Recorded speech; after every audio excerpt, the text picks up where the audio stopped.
What does pansexual mean? It means you want to fuck a pan. Now, I mean, you don't care about. I'm coming out as a pansexual then. That's a good thing, man. Me when I see a pan. No. Pansexual means you love the person rather than the body. What? You're attracted to the person. No, I'm the opposite. You're just attracted to pans. Okay, Just like the pans. Hello and welcome back to the TimTom Podcast, where today Tom is gonna take us on a trip through his favorite black Twitter accounts. Do you want me to do I could do if you like. Maybe that's for another day. Hello and welcome back to the TimTom Podcast. It's hard now. Zach Fox has been banned from Twitter. It's a sad day Free for Zach Fox. Free Zach Fox. Free TK. Put 6 Damn times. right. There's a lot of things that need to happen. It's 2020. Let Bobby Schmurder out. It's a new decade. It's a new decade. Let Bobby out. It's a new decade. He is. He's coming out in November. Hell yeah. And And 6ix9ine's coming out in December. It's time for year-end list, people. Precisely. And also it's the 50th episode. Episode 50. Is it? Yeah. We forgot to celebrate our year anniversary. Yeah, we did. I always forget our anniversary. I'm a bad co-host. I don't know when we. No, me neither. It doesn't mean anything. It just means that you've been doing it 50 times for a certain amount of time. Just tell each other that you appreciate each other as co-hosts regularly, and don't make a big deal out of it. Kiss on the lips. Cheeky kiss on your homie's lips. For episode 50, the boys' best of 2019. This year, I'm going to say it, I think it's been stupendous. Many unique artists presenting their own sounds in their own ways, a fair few of them for the first time in the form of an LP or others. And I've discovered many amazing artists this year who I didn't know. And it was an interesting year because not really, our main realm is probably hip hop, I think it's fair to say, and not really any big names. No. Dropped. I think we had Freddie Gibbs, Danny Brown, Future, Young Thug, and that's about it. But still, we didn't have Kung Fu Kenny drop anything. Or Drake. Oh, we did have Kanye drop an album. Oh, true, we did. Yeah, we did. Good old yay. Hell yeah. I should have just looked at my best albums of the year list. And are you joking, right? Okay, we'll come back to that. But before we get to the good, in order to appreciate the good, one must first go through the bad. You gotta remove the migraine. You gotta drain the swamp. You gotta enjoy the good through the shit, and that's what we're gonna do, essentially, with our worst albums followed by our worst songs, because we feel I'm gonna want to listen to a bunch of people bitching about a load of crap things that you shouldn't under any circumstances listen to, except Bad Habits by Nav. Listen to that album. That's not over an hour of life wasted that you can never get back. Just couldn't stress that enough. No, I just couldn't stress that enough. That album made me want to die. As did many of the albums. How long was that? It was over an hour, wasn't it? I have no idea. It's too long. Okay, but you have. I'll hop in from 5 because I don't have as many as you do. So do you want to take it off from 10 and then I'll hop in. Okay. At number 10, I had Madonna's X. This was I had no idea Madonna dropped an album. Horrible attempt at trying to modernize her sound. Did she do trap? In bits, like Quavo and Sway Lee were on this. What the hell? What's Quavo doing on there? That was actually the best song, to be fair. He was just doing ad-libs for her, but it was still not great. God damn. And just the whole thing was... Imagine being paid to do ad-libs. That's pretty amazing. And it was not a good time. And that was over an hour long. Jesus Christ. Okay. Jaden Smith's Iris, the sequel to his Sire album. Yeah. It was actually longer and worse. Although Kid Cudi had a good feature on here. I don't think it was worse than Sire, if I'm honest, but I appreciate his meme. But have you seen the music videos? They're pretty crazy. There's a lot of money in those. Like, Well, he's just a rich kid yeah. that's not very good at rapping, but he gets expensive production. Do you remember when he dropped an album? Was it Batman or Bruce Wayne? He had a Batman song, yeah. A song, yeah, and it's just him in a Tesla. It was like the worst Tyler Creator feature ever. Yeah. Again, it had the like the color intro 4-track thing was good, and then it was all downhill from there. Really, Well, you know, pretty you bad. got to pull them in, and then you just use the rest of the album as download time. It's just like Plus a good song with Kid Cudi. Number 8, YK Osiris, The Golden Child. We did this not that long ago. It was just derivative. Yeah. R&B, modern R&B with the trap flavors by the numbers, and that's the worst kind of R&B. It's the worst kind of music if it's by the numbers. It really just makes me sad listening to it. Number 7, I think this probably should be higher actually, but here it is anyway. DJ Khaled's Father Rasad. Yeah. Again, we did this. It was quite rightly beaten to number 1 by Igor. Not a good song on here, I think, apart from Nipsey Hussle and John Legend track and the Big Sean one, I seem to remember. Just a lot of combinations of artists that didn't work. There was one amazing track with an even better music video to accompany it, which was Just Us featuring SZA. We have DJ Khaled, a very tasteful use of just like a Spartan, kicking people off of a mountain like the true Chad he is. Father of a Chad. That's what he is. He's a Chad. Number 6, I had an album I remember disliking very much. Fiddler's Almost Free. I didn't know who they were, and I wish I still didn't know. Yeah, see, I knew about them when I was younger, and they were in that kind of garage rock scene, that kind of neo garage surf rock kind of vibe. And this album was just not that. It still has elements of that sound, but there was one of the worst songs we've ever heard on there. By Myself. Oh my god. Okay, we'll come back to this though. Number 5, I had Nav's Bad Habits. Oh, see, that's my 4th. My 5th was Almost Free by Fiddler.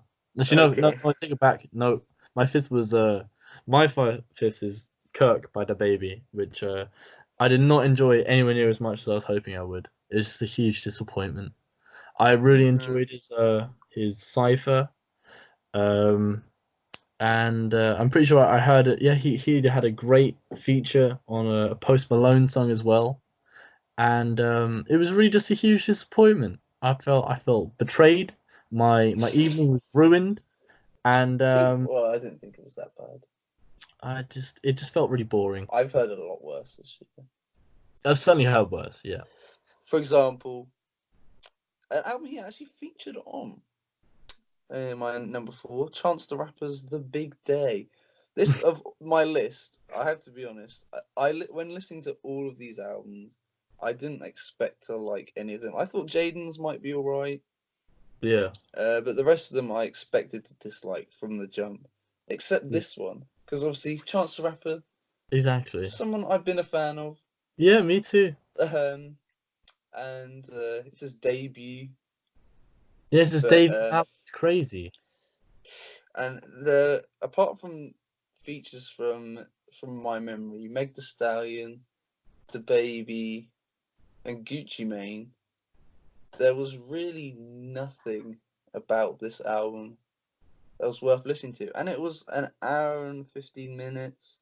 And there was nothing. There was just bad idea after bad idea. And even the album cover was terrible. So yeah. This is number 4 for me. My 4th was and I saw him at Lovebox and he sucked, so me and Connor left early. So are you serious? Yeah. Was he doing the big day, or was he doing like acid No, this rappers? was like a couple of weeks before it came out, but So he it was just sort of doing. made us it just sort of made us realize how meh he is. Although I still like a lot of his songs, but he's like Yeah, I he guess didn't have that much material, he's got. and No, yeah, he's got two big mixtapes.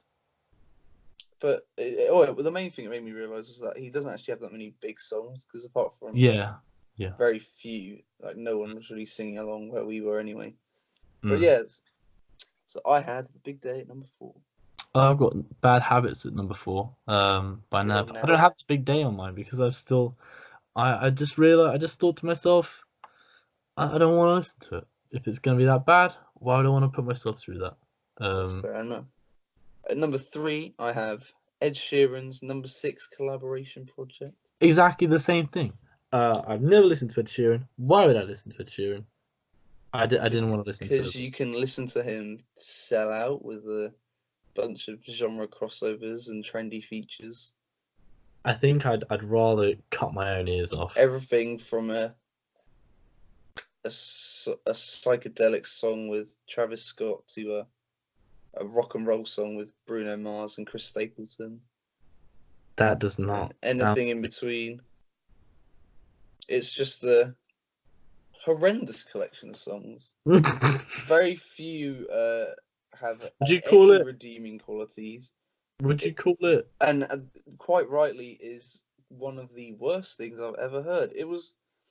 I did the episode of Connor. He'd heard a few of the songs, Mm. and you obviously, I don't think I've heard much beyond the singles.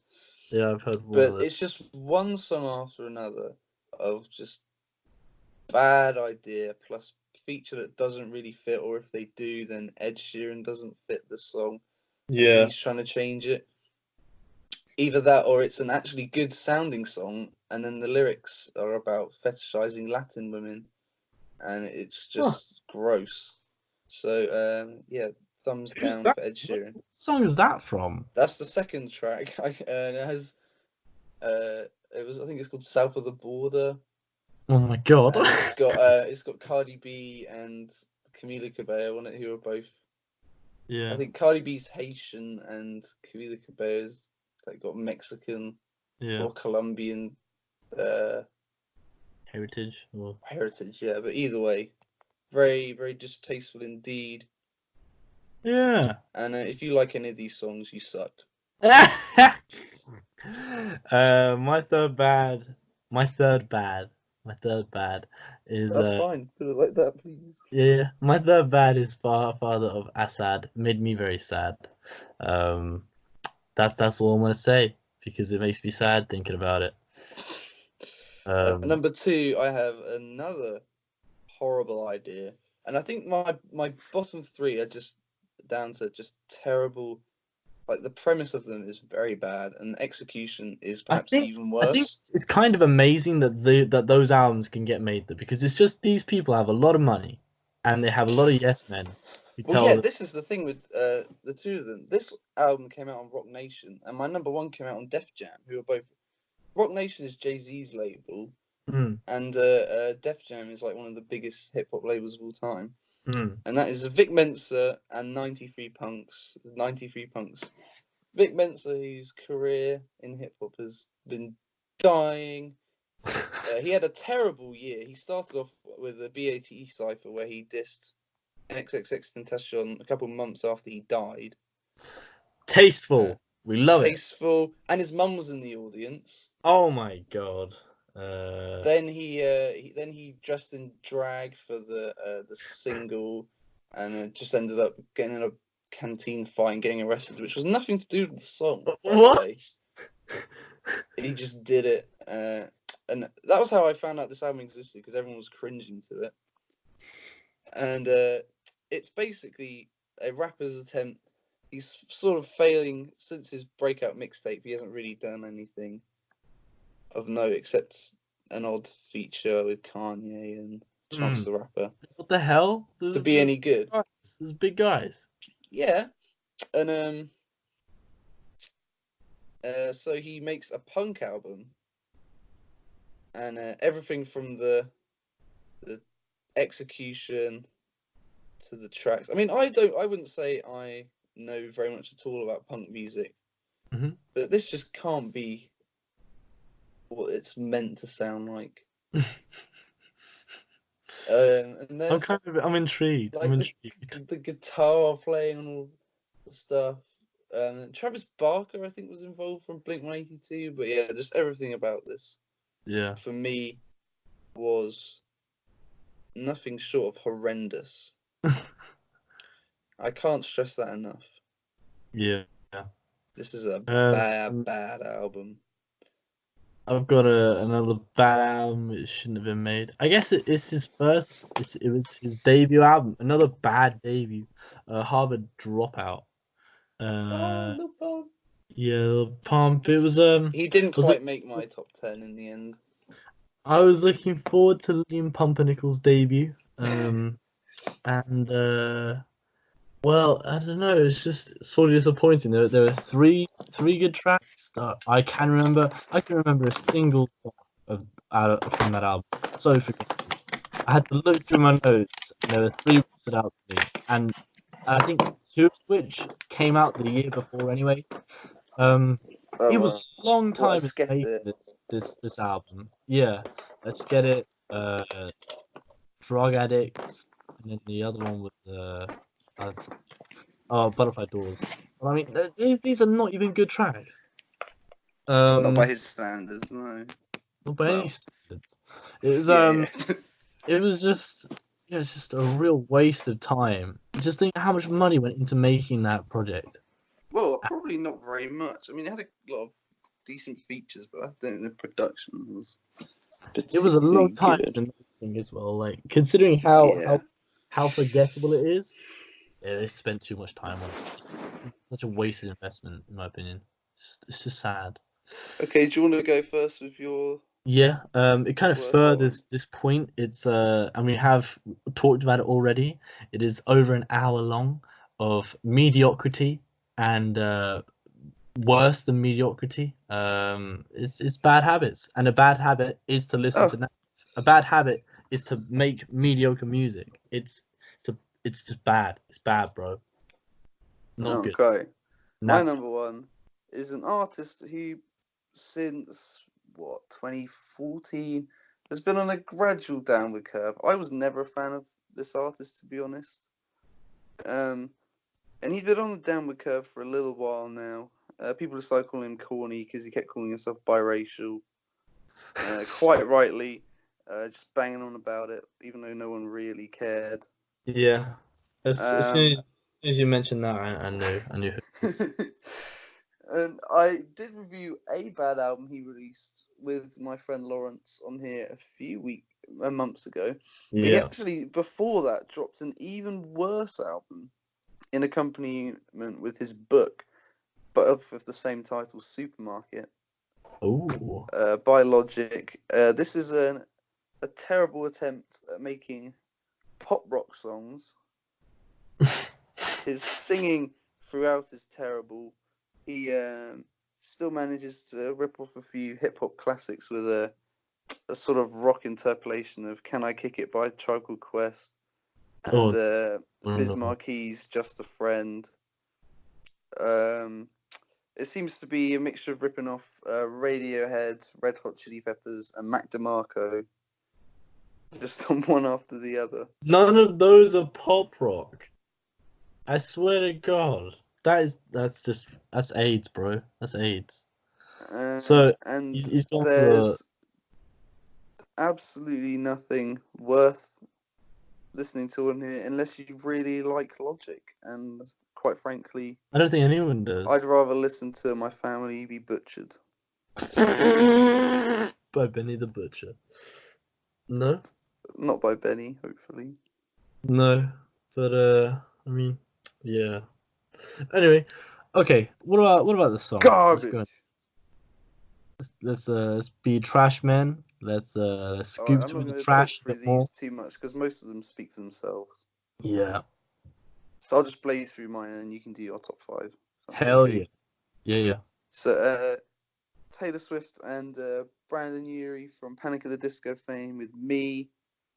Bad pop song, very annoying. Cardi B, Money, again, very annoying. Kanye West, Close on Sunday. We spoke about this in a little bit of depth when we did Jesus King. Yes, we did. One of the worst songs he has ever made. It's one of the worst songs I've heard all year. Number 7, I've got Any H song. If you know H, then you'll probably know why I've put that there. Number 6, Fiddler, By Myself. Horrible ukulele song. Dead Meme is the premise of the hook. And as I said earlier, the singer on every song is bad, but on this one in particular was very bad. Schoolboy Q's Chopsticks with Travis Scott, the most mundane song I think he's ever made. I can't imagine many women's legs looking like chopsticks, so that's stupid. The hook's annoying, and the most redundant verses I think he's ever recorded. So you'd have to take the L there, Schoolboy. Charlie XCX, Herb Page and Diplo's Spice. It's a sort of dance interpolation of the Spice Girls' Doja. Hell yeah. Classic song, great song, but this is probably the opposite of that. Tones and I, Dance Monkey. In the UK, it had a really strong run at number 1, and I think that was partly because of TikTok. I think it blew up on there. What was that? It was Dance Monkey by Tones and I don't know, I've never heard of them. No, me neither. But I heard this song on the radio more than I'd like to have heard it. It's annoyingly catchy. The singing is so screechy and horrendous. I can't even remember how the instrumental goes. It's just a terrible song and I hate it. Ed Sheeran, I Don't Care, featuring Justin Bieber. The most boring song I've heard in a long, long while. Yeah. Neither of them are any good. No. The fact that people listen to this is honestly worrying.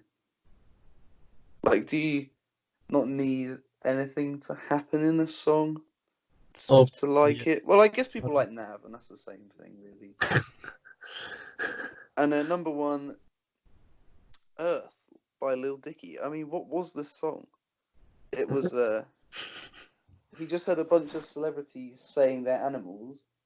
Hell yeah, I love that. And then he starts singing about how much he loves the earth. Well, and then he sets. He's saying that you don't. I'm not saying that, but I'm saying this song doesn't help the earth in any shape or form. Like, I believe he donated it all to charity, but like even that doesn't really make it a better song. Help the earth. It just had a bunch of trendy celebrities like Ariana Grande and Justin Bieber and Kevin Hart and so on here. He basically just did it for that, and then at the end of the song, when he says, "Don't listen to me about the earth. There are people that know far more about it."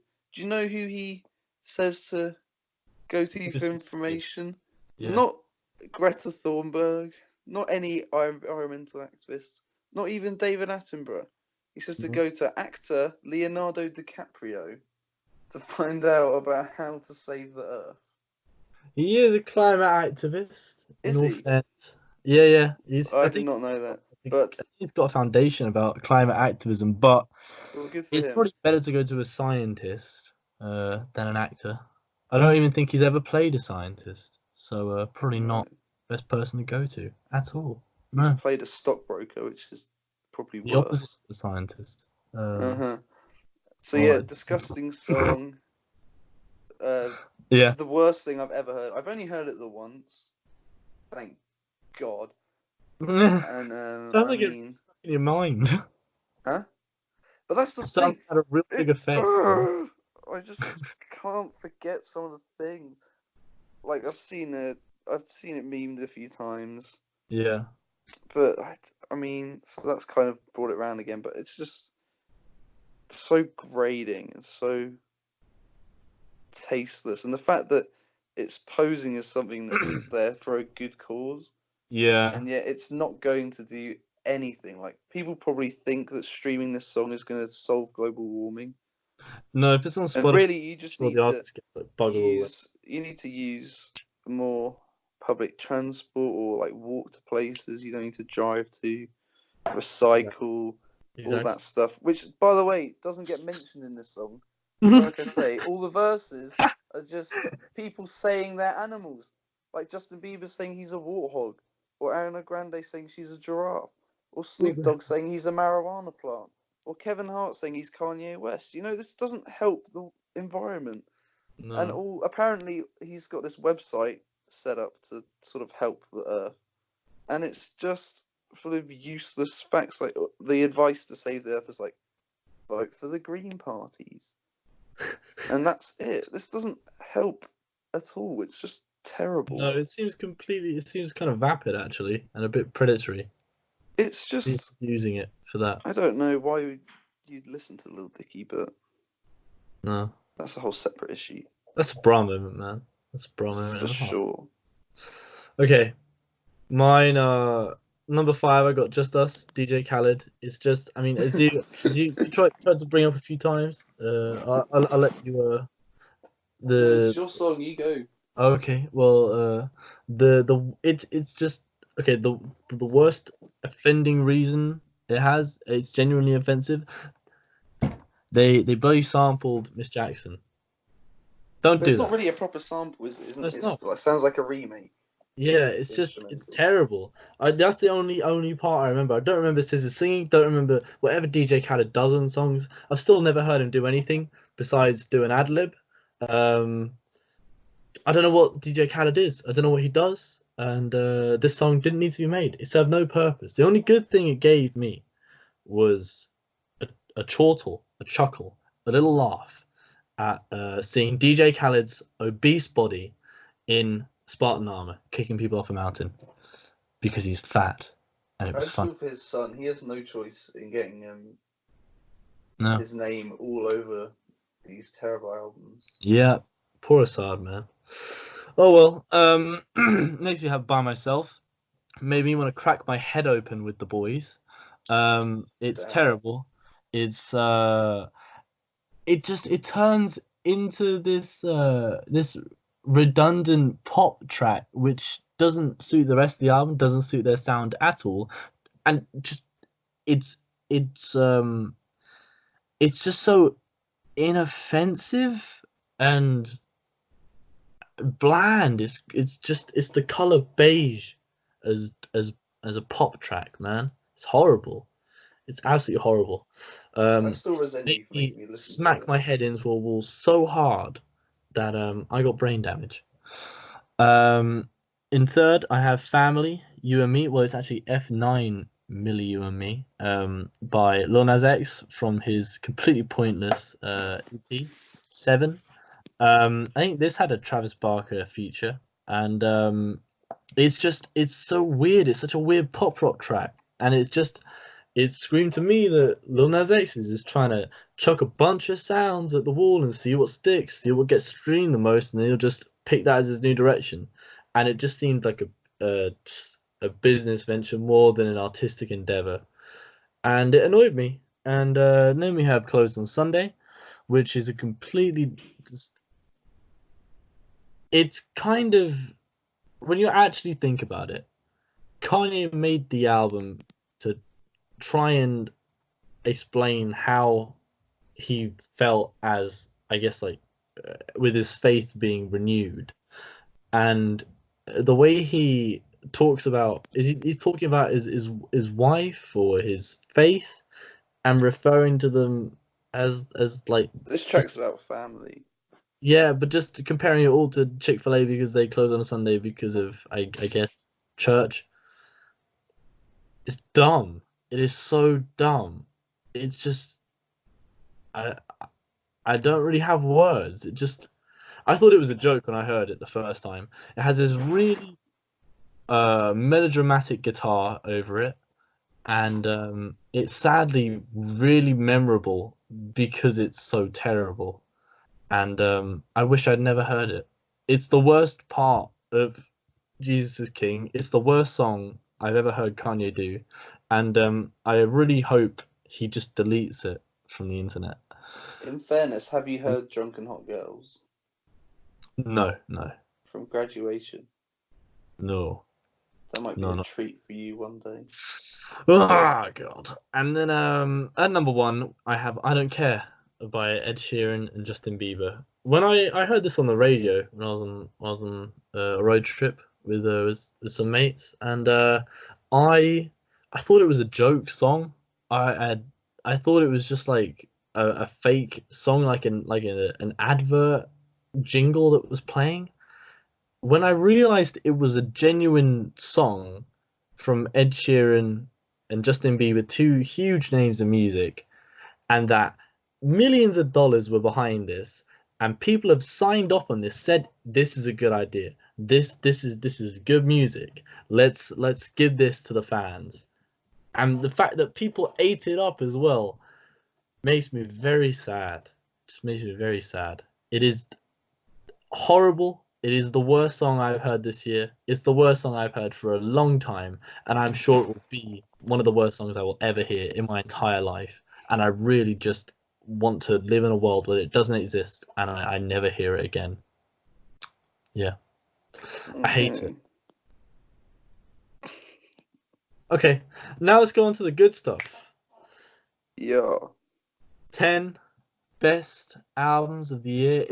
So we've gone through some crap. It's time for the good stuff.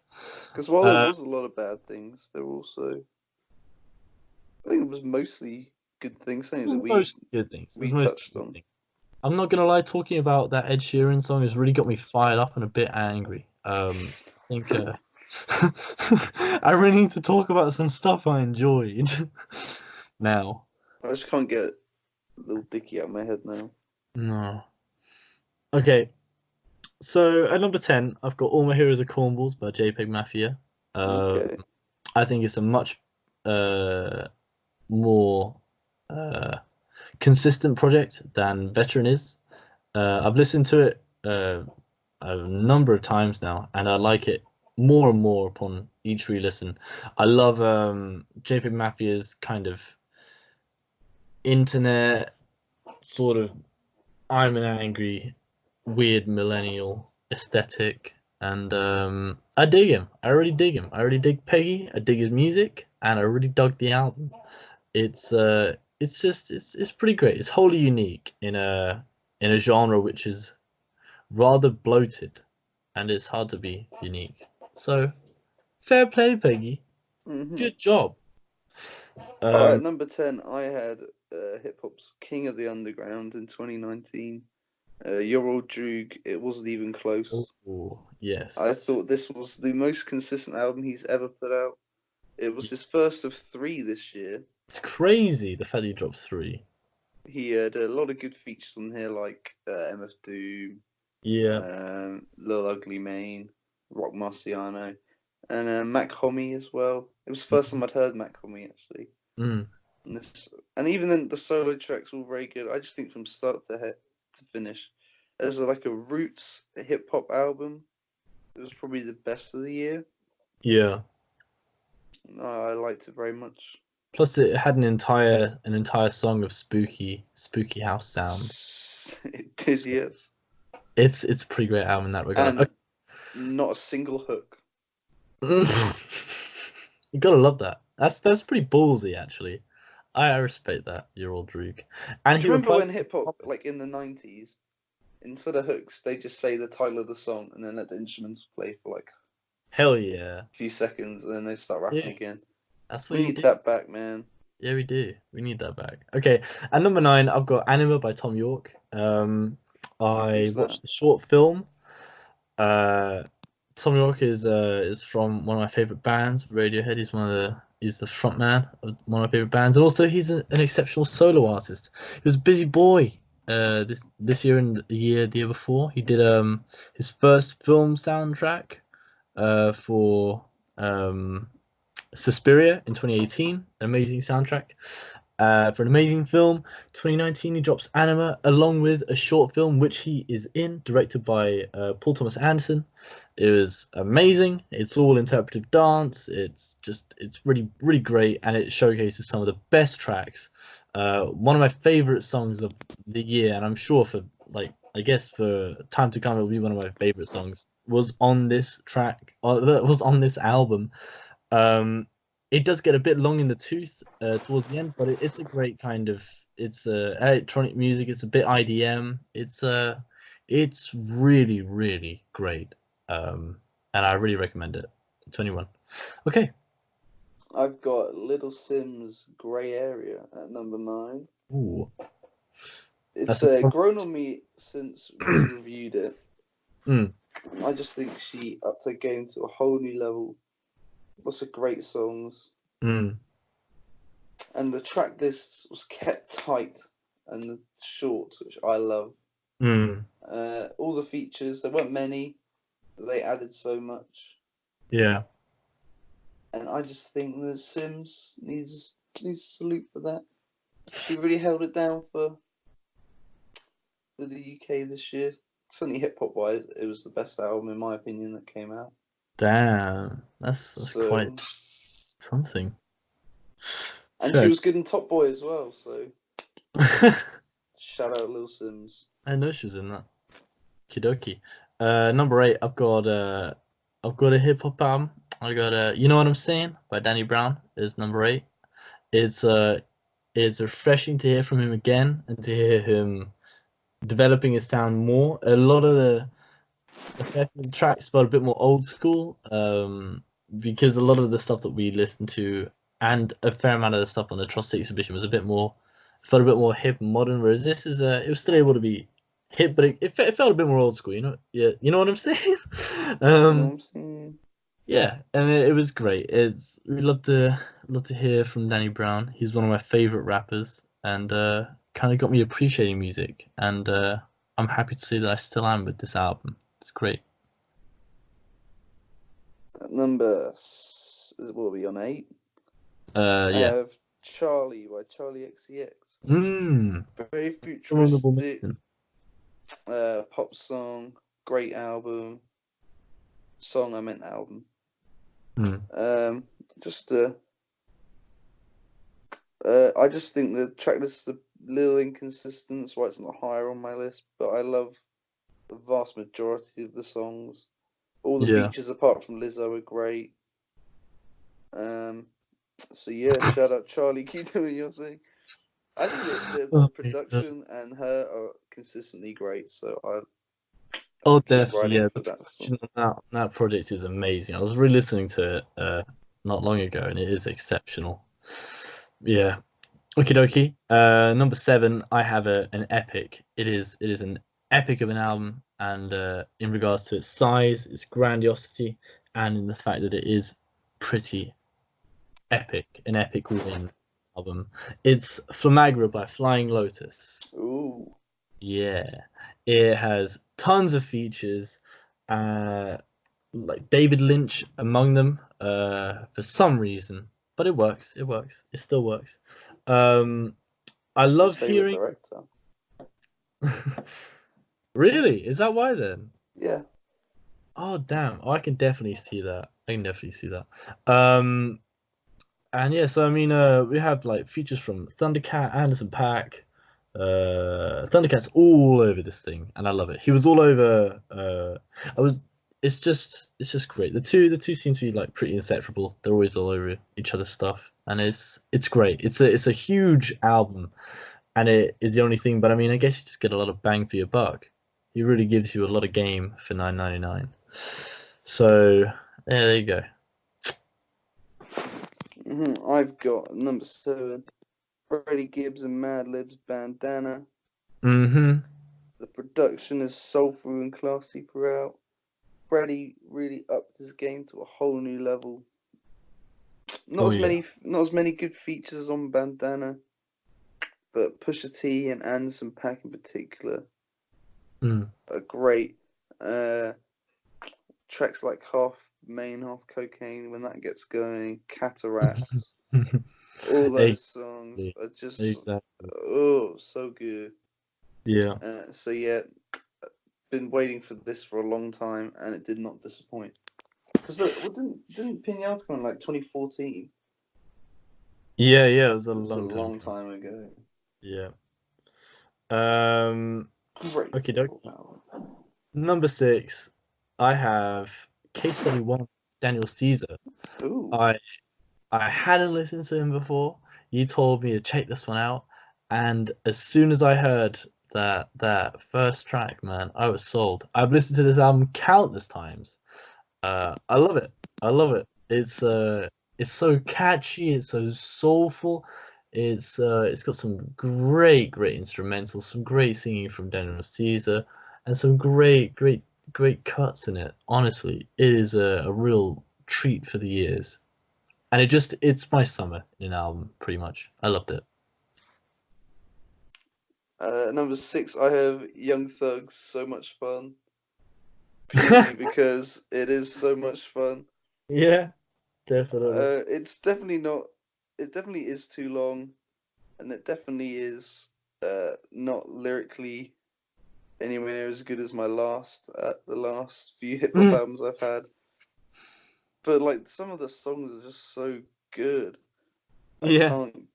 I can't forget songs like Hot, like all the Pierre Bourne produced tracks.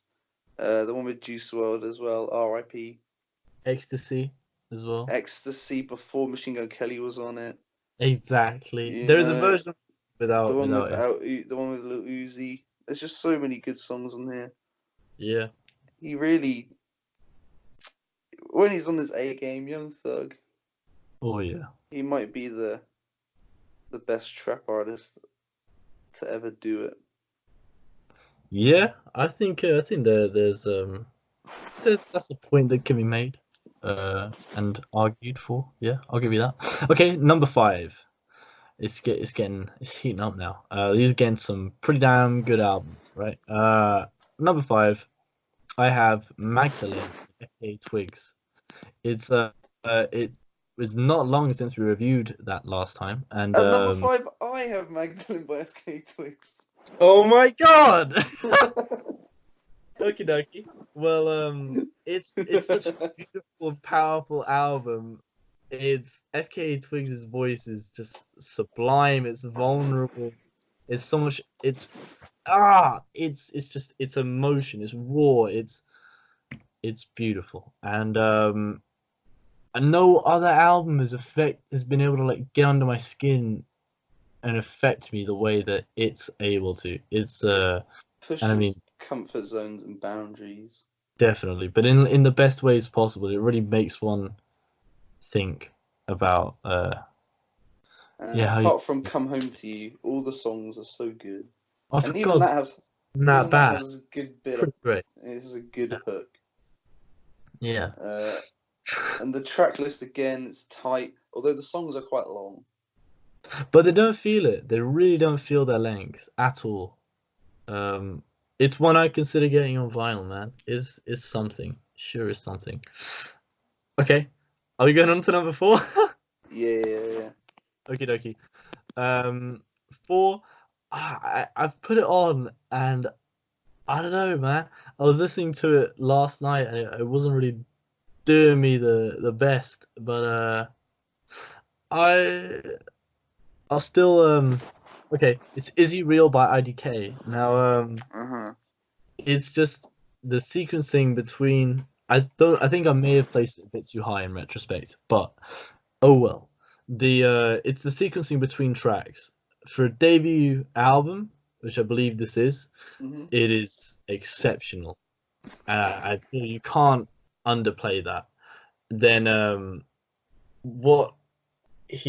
I like how he tackles different concepts on each song. It doesn't feel like there is a redundant song on it.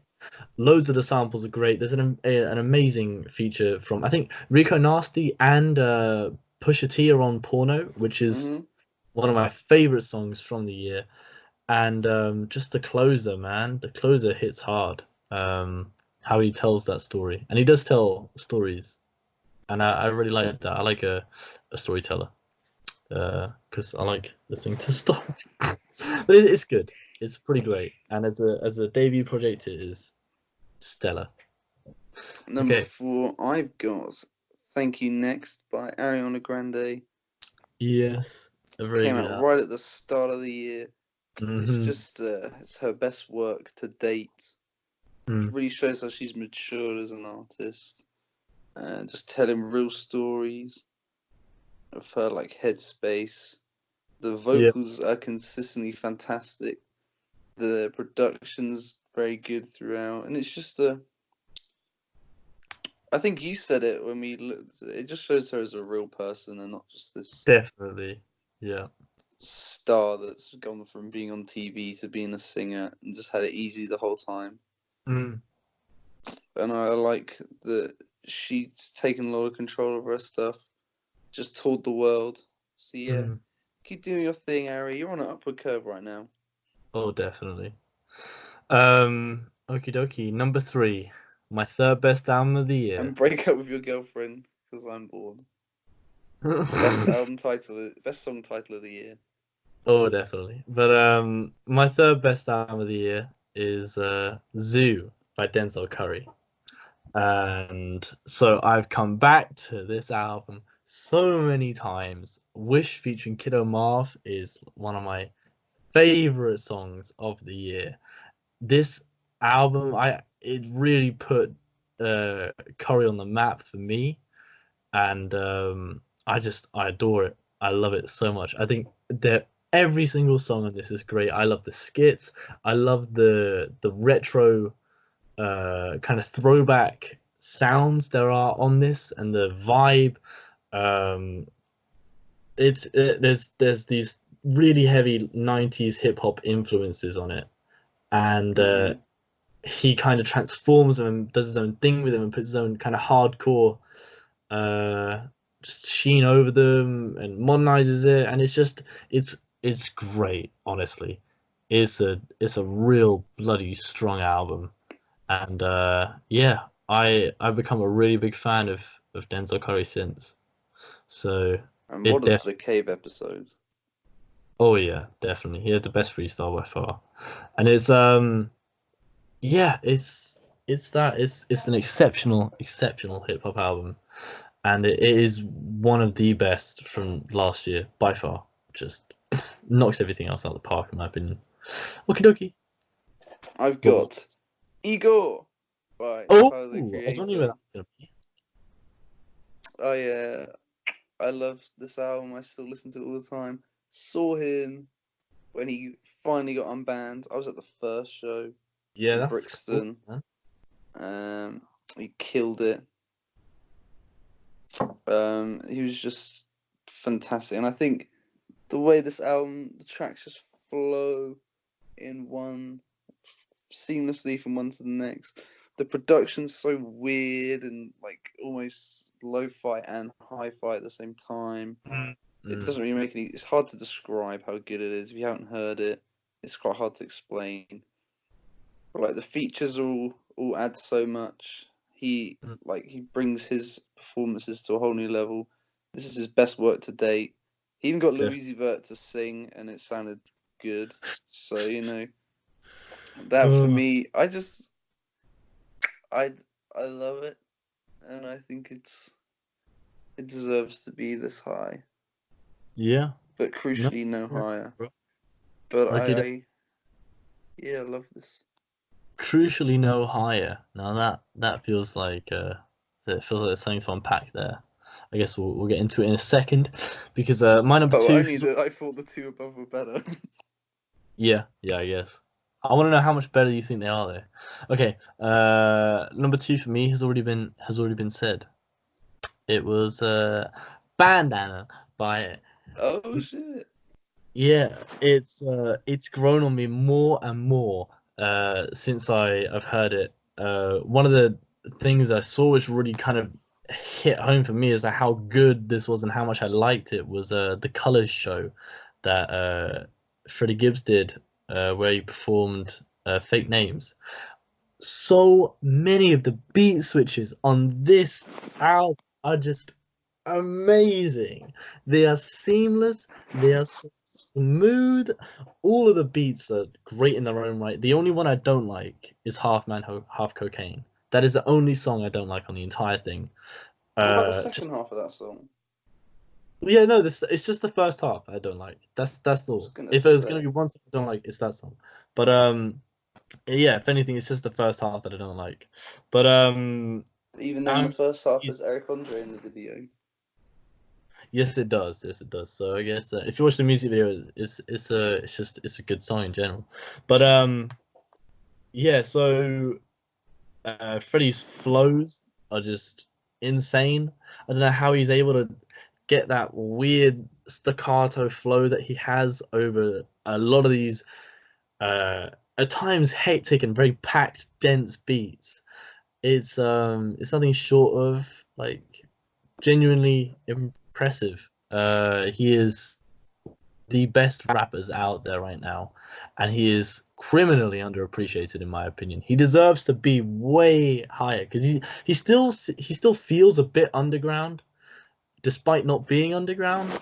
You know, I think he like is he's underground. he But would just you want he him to doesn't be seem. mainstream?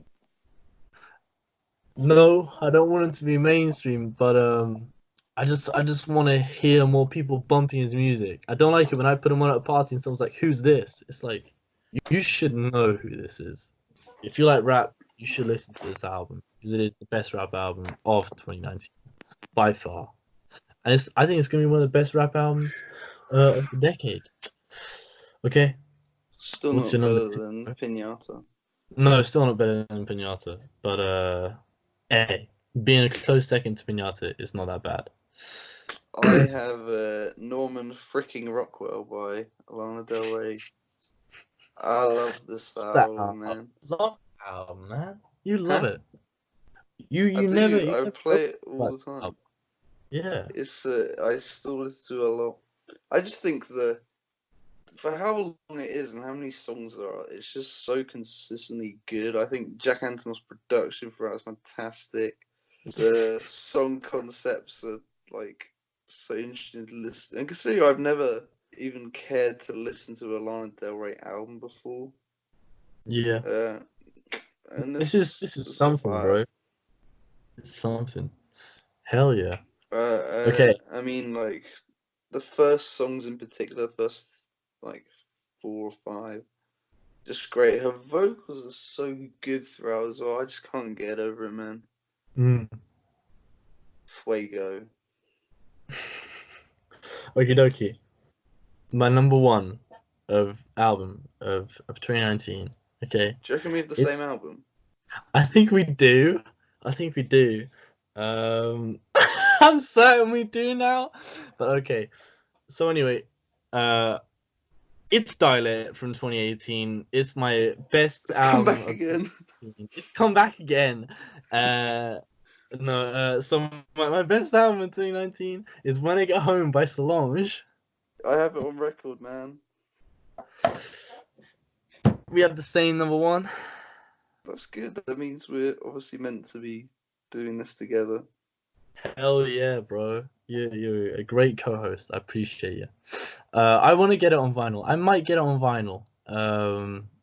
Yeah, as a Christmas present. I think I'm gonna get it on vinyl. It's on clear vinyl. I've got to get it. Okay, this I'd never listened to her before. I'd never listened to Beyonce either. Like you just said, yo, check this album out. I was like, nah, I'll do it later. And then I looked at the track list. I looked at the features. I saw Guap. I saw Playboy Carti. I saw Tyler the Creator on it, and I was like, what? Huh? Are you for real, bro? And I started listening, and I haven't stopped listening. I listened to it again For real. the whole way through today, and it's just as good as the first time I heard it. It is an I just exceptional album. remember it blowing my mind when I first heard it. It still When the blows my beat drops, for Stay Flow. yeah. And more importantly, when it blew my mind for the first time, it wasn't the first proper track. God, what was it called? How have I forgotten this? Damn I the could sing Clean. it to you. Down with the Click. Yeah, down with the So click. like the vocals for Out are just so good. The They are. production is like nothing you'll The production ever is hear. butter smooth, but it's able to be abstract at the same time. I don't understand how. It's just it's pure genius, man. It's It's a because the stroke of genius. ideas are like artsy and different and sort Yeah. of soulful, but like the production is like pristine, done by Mm, the best people. And I think the reason that I prefer Solange's music to Beyonce's is they both have similar sort of ideas of how they want. Well, not. I think Solange's is definitely more soulful and R&B and better than Beyonce's music. But like she just uses artists like Tyler, like Earl, like Dev mm, Hynes, Sampha, Playboy Carti, and Pharrell, who are all on here. mm. Just artists that I prefer to the sort of people that Beyonce works with. Oh, precisely, man. I'd love to Honest, see it's what the studio sessions are like for this, because collaborative albums like this, yeah, where she just uses people's voices as instruments. Like apart from yeah, Carti and Gucci Mane, there are no extra guest verses. Everyone else sort of just almost uses an mm, instrument. yeah. It's just It's great. crazy. It feels like a real art piece. It feels like an art piece Yeah, more it than like just flows a together piece all of so music. well. It comes on a clear vinyl, and I It's think such a true concept album. It's great. the fact that she made Metro Boomin make her a funky, like groovy beat, isn't Yeah. that still really? Yeah. It's just phenomenal. Exactly, man. It is by far the best of the year. Okay, I have two honorable mentions. Oh no, three honorable mentions. Okay, if that's all right, Uh-huh. and one. Okay, so the three honorable mentions are yeah. All right.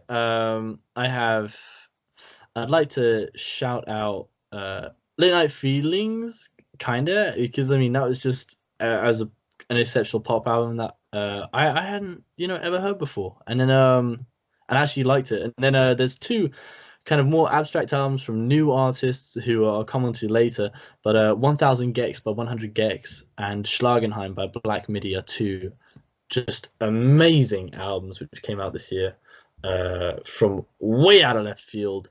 And considering that they are debuts, it is just blowing my mind. They are just wholly themselves, their own ideas, and well, 100 Gex is definitely their own thing. Schlagenheim and Black Midi kind of furthers the post punk and math rock kind of elements, which I already like from people like Slint, among others. And yeah, man, there are great albums that came out this year, which people really should listen to. 2019 was a good year. My honourable mentions are Ginger by Brockhampton, Mm-hmm. Flying Lotus Flamagra, Mm. and an album I never thought I'd hear in 2019. I don't think anyone else apart from us has heard. Shafiq Hussein's The Loop. I still listen to Ah, it from time to yeah. time. It's actually a funk album. It came out in Yeah. 2019. It's got so many great artists involved, so many great songs involved. Like when I showed you the track list, you thought it was for a festival. I mean, that's how Yeah. star-studded this thing is, and yet no one's heard of it. It's just Yeah. a Strange crazy that. enigma, but Yeah. there you are. What can you do? Okie dokie. And let's quick fire the 10 best songs, or at least mine will be quick fire, bro. Yeah. Okay. 10th, they are from my best albums. 10th, I've got Free the Frail by JPEG Mafia. It's the most like has a normal song structure, which can't really be said for many of his songs. Definitely not on All My Heroes Are Cornballs. And it's great. It's really listenable. It's just lovely. It has a great part. Dawn Chorus is my favorite song from Anima, and it's really a beautiful song. I think it's going to be one of my favorite songs for years to come. Just the synths on it are amazing. The production's beautiful. York's performance is just it's spellbinding. It's a great track. Combat, best track on You Know What I'm Saying. what I was talking about, the old school vibes, that's it, man. Funky, it's jazzy, it's peppy, it's good stuff.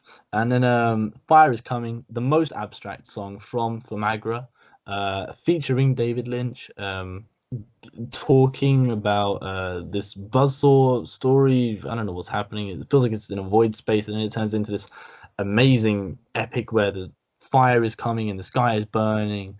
It's captivating. Cyanide, the best song from Case Study 1. It's the second track, and it is just catchy, man. It's really catchy, really soulful, really nice, really nice. Would you say it has sweet melodies? It does have sweet melodies. Oh my god. Yeah, takes you back to summer.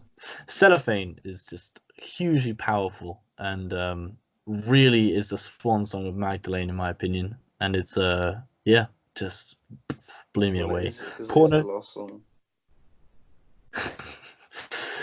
Porno is the best song from Is He Real? As I said, great features. It's bombastic. It's just a lot of fun. It's also a bit kind of cynical at the same time, and has a great beat switch kind of near the end.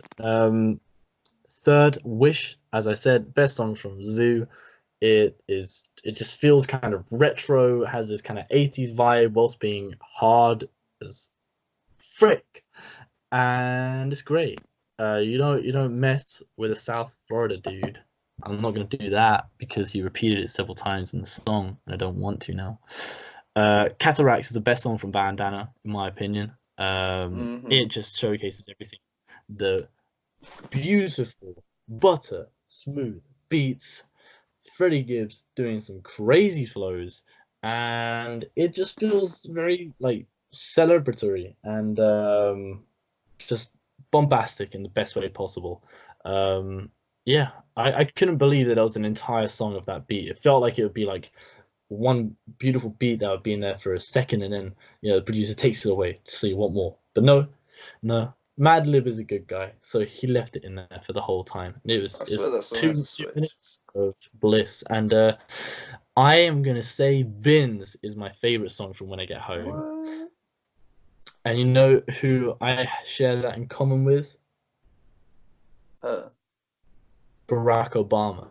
It was one of his favorite songs from 2019. He's bumping it. I think it's the best in the album. It's great. Yeah, I love the fact that she brings in. I don't know how you can listen to it without the transition from the previous song. Yeah, from Jared, sort of goes from Jared. Yeah, Jared to Bins, but besides that, Bins is still just pretty damn great, man. Okie dokie. Alrighty. What are yours? I've got a Kano featuring Popcan with Can't Hold We're Down. It's just like a fun, celebratory, sort of reggae grime song. It's pretty great. And apparently he went all the way to Jamaica to record it with Popcan, and you don't see that happening much these days. No, it sounds like quite a mix. It's a good song. Number 9, I've got Lil Nas X Old Town Road remix. In my opinion, the best remix is the one with Billy Ray Cyrus, Young Thug, and the Yodel kid. I've forgotten his name. What is it? I can't remember. I've forgotten him too. I don't think it's that big a deal. Well, yeah, but obviously the big charting one didn't have Thugger on it. And the original didn't drop last year, but yeah, that for me is number 9. When it came out, I listened to it constantly. It was just so funny and good. I just like it. Number 8, I have Slow Tie with Doorman, featuring Muramasa. Oh, damn! I realized that was this year. Yeah, it's just like a sort of almost a punk song, really, with rap flows. It's so British. It's just funny. I couldn't let the year go by without Slow Tie getting some sort of shout out, because he certainly burst on the scene this year. Oh, definitely. At number 7, I've got Dirty Laundry by Danny Brown. I like everything about it. Q-Tip's beat, Danny Brown's sort of flips between Dirty Laundry physically and the concept in sort of secrets. Number 6, I've got a Story of Love by Shafiq Hussein. It's got a just great singing throughout of it. It's the best song on there. It's got this, like, the beat so funky and groovy throughout. I love it. I need to find a place to get the vinyl for that album. Number 5, I've got Sad Day by FK Twigs. Ooh. Okay. It's just such a emotive track. Yeah, it's the one that I felt the most. Yeah. And I was kind of worried about the album before this song came out, because all the other singles were sort of meh to bad. Besides Cellophane. Oh yeah, Cellophane was great. But yeah, I just love this song. Number 4, I've got Common's Her Love. The rest of the album's not really worth listening to, but like the whole story behind this song and the fact that he came back nearly 20 years on from when he released the original. I used to love her, and they're saying that he loves to hear every rhyme, which is what her stands for again, and then shouts out a whole bunch of artists. It was just great to see, and it had Daniel Caesar on it as well, so it's a win-win in my opinion. Number 3, I have Stay Flow by Solange. I just love this song. You sort of spoke about why already, but this was the highlight for me.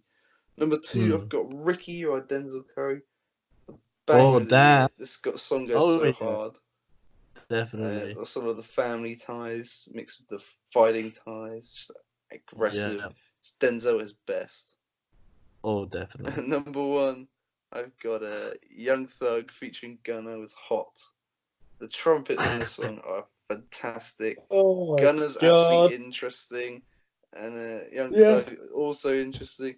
On the video, they actually set them on fire. There's nothing bad about this song. This is a song I can listen to forever and ever. It's my favourite song of the year. I can hear the horns now in my head. Okay. Yeah. Okie dokie. Best EPs. Now, there aren't that many of these, and then I can breeze through these. Hell yeah. So, alright. Do you want me to go first? We can do them bit by bit, just like the albums. I'll fly through. It's all Okie good. dokie. I got Feet of Clay of Switcher at number 5. Pretty good. He sort of shouts out some of his contemporaries. But I think it might be the worst thing he's ever put out. But it's still good, so that's sort of shows how good he is. Number 4, well, it's not my 5. I've got Feet of Clay on here too, but it's not my 5. Okay. I've got Amir Vaughn's Emmanuel at number 4. I like that he told his story. I like that he's still pursuing music. Yeah. And it was a pretty good EP. Mine's a bit of a cop out at number 3 because I couldn't decide. I've got Anyone and DJ Muggs because he dropped so many good EPs this year. None of them were as good as that album he did with Rock Marciano in 2018, but the 2 he did with Mac Homie, the Mayhem Lorem one, and Dump God with Fahim the God, was they were all great. So I couldn't really pick, so I've just put all 3 of them there. And then I've got Anger Management with Kenny Beats and Rico Nasty, and I think I'll leave my number 1 so we can do those together. Kidoki. Number 5, I've got Emmanuel. Similar reasons to you put. I thought you hated Emmanuel.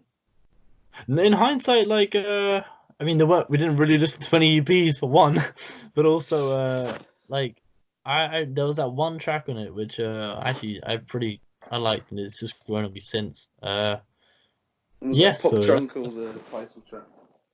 I think it was the title track. Okie dokie. Number 4, I have Feet of Clay, but I think it's better than Emmanuel. I really like just how some of it like sounds at times kind of nightmarish in some ways. It feels like a bit of a cursed EP in a good way. And it really, I mean, yeah, it may well be Earl at his worst, but it's still far from saying it's bad. And I mean, it has a great track in East Exactly. with the best instrument of the year. Yeah. Joint third is Anger Management by Rico Nasty, and I forget the name. I think it's even a Japanese name, so I don't really know what it is because it's written in Japanese. But it's an EP by Trico, my favorite math rock band. They're a great Japanese math rock group, and they dropped a pretty solid EP. And Anger Management is just the culmination of all this hype that we've had about Rico and Kenny Beats collabing. Some of the best material to date. It really is. And my number two best, my second best EP of the year is The Plugs I Met by Benny the Butcher. I love how it tells a story. I love how it bigs up Benny the Butcher as this character. And I really feel it is something special that isn't to be missed. And there is another feature. I think we have the same number one. For God's sake. Okay, it's Wapcon Josh by Matt Carmy, isn't it? The best Haitian title of any project I've ever listened to. The tragedy of this album, however, is that it's been removed from all streaming sites for some reason. Huh. And now physical copies. Maybe, but like, yeah, the only way you can get his EPs now are all on Bandcamp, and they're all like over $100.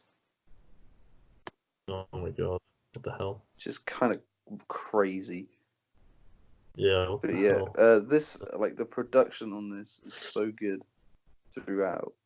The features are all good, from Earl to Quelle Chris to Droog to the God Fahim. It's just so tight. So, again, just like consistently good. There's no duds on here, and the title track is so funny. The opener's really good. The opener really stands out to me, just how illustrative he is with the lyrics there at the start. And again, it's another anomaly that just seems like no one's talking about this project. No, exactly, yeah. And it's so good. Oh. And now I can't listen to it anywhere, and apart from legally. That's sad, bro. That's sad. It really is. Yeah. Okay. Final one. Final cheeky segment. It's best newcomer.